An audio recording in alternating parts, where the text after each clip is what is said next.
Risk of Rain is definitely one of the most popular game series in the roguelike genre, and even having a higher all-time player count than the roguelike game itself, Binding of Isaac Rebirth on Steam.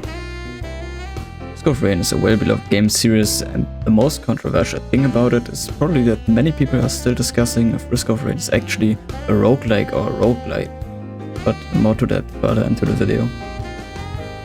But even though the player base of Risk of Rain, especially for the sequel Risk of Rain 2, is quite big, it's still easy to miss this gem of a game. I myself didn't even knew Risk of Rain existed until roughly a year ago.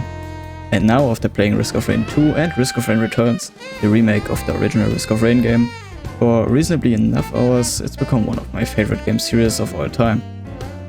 This video contains spoilers regarding both main bosses of Risk of Rain 1 and 2. But you can skip these parts here to avoid these spoilers. So, what exactly is the gameplay of Risk of Rain and what is the goal of the game? To answer that, we should maybe first be clear of what kind of game Risk of Rain really is. Risk of Rain 2, which is by far the more popular of the two, and also the better one I think, on Steam it is described as a third-person action survival roguelike shooter, even though it also has the roguelite tag on it. So, what does roguelike and light even mean in the first place? Wherever you will look, you will find that roguelike is described with the following characteristics.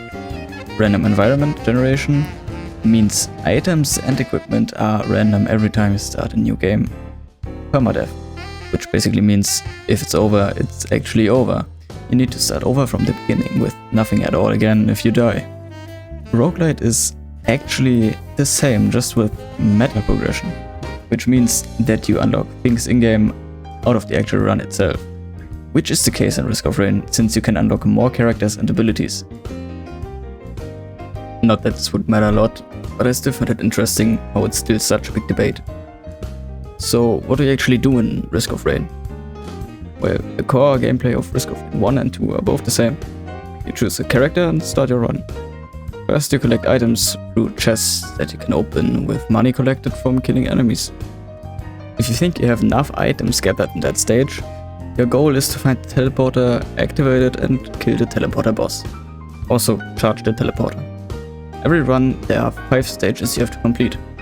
The interesting twist in Risk of Rain is the timer you see at the top right of your screen. The more time you need in the run, the harder the run will get. Harder enemies will spawn, including teleporter bosses. The final goal of a Risk of Rain run is to reach stage 5, because that's where the final boss lies. In Risk of Rain 1, it's Providence in the stage Risk of Rain.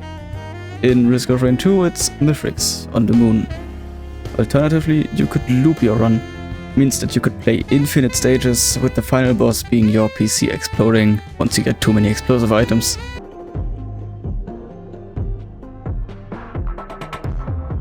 Well, actually, roguelike games are pretty easy to get into. They may offer a big pool of items, but since they're all random, you basically don't even need to know what they do. Even though Risk of Rain gives you a lot of info on items compared to games like Isaac, where they basically aren't telling you anything about the items. Sure, Risk of Rain won't tell you exact numbers, but vague what the items are doing.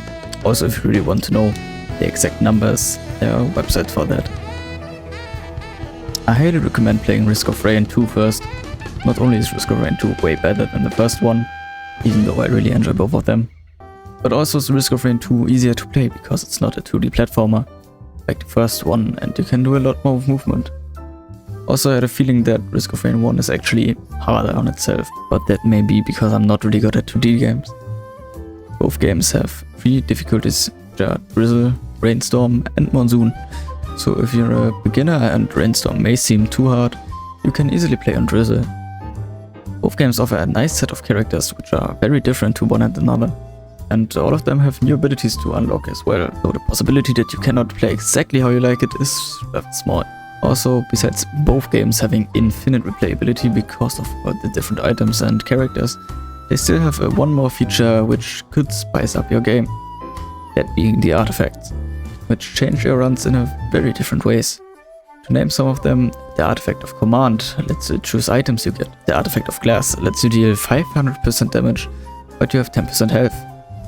Both Risk of Rain games can be played in multiplayer with up to 4 people. And if that's not interesting enough, you can put on the Artifact of Death, which automatically kills anyone on your team if just one member dies. With all that said, Risk of Rain is a game series which you could totally get into at any given point. It doesn't matter whether you start with the first or second game, if you play on Drizzle or Monsoon, or if you put on some artifacts like Command. But what makes Risk of Rain play-worthy in the first place? Both games offer a lot of replayability as a roguelike, so you could easily put many hundreds or even a lot more hours into these games, with the price not even being that high for either of them, even though I would definitely say that Risk of Rain 2 would be worth 60 or 70 bucks. The gameplay in both games is extremely fun and doesn't get boring at all, and if that should be the case for you, even if I highly doubt it, you could try the other game mods in both Risk of Rain 1 and 2. I'm not a big fan of those, especially in Risk of Rain 1. Another big argument of Risk of Rain is the atmosphere. The spacey alien vibe is not only well shown through the many stages, but also through music. Risk of Rain offers a whole lot of great soundtracks made by Chris. I'm not even trying to pronounce his last name. Here are some of my favorite ones.